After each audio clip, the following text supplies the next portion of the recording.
In this video, I'm gonna show you how to change board animation on Poco C75. Open the themes,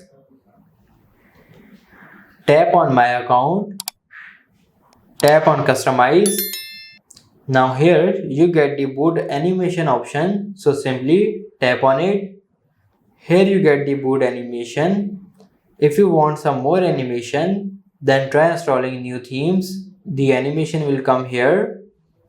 I have this animation, so I will simply try it by tapping on it. Tap on apply.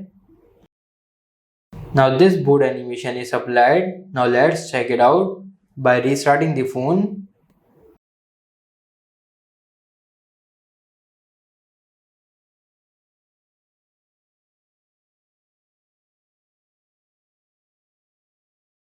As you can see, board animation is changed. So this is how you can change board animation on Poco C75. If this video helps you, like this video and subscribe the channel.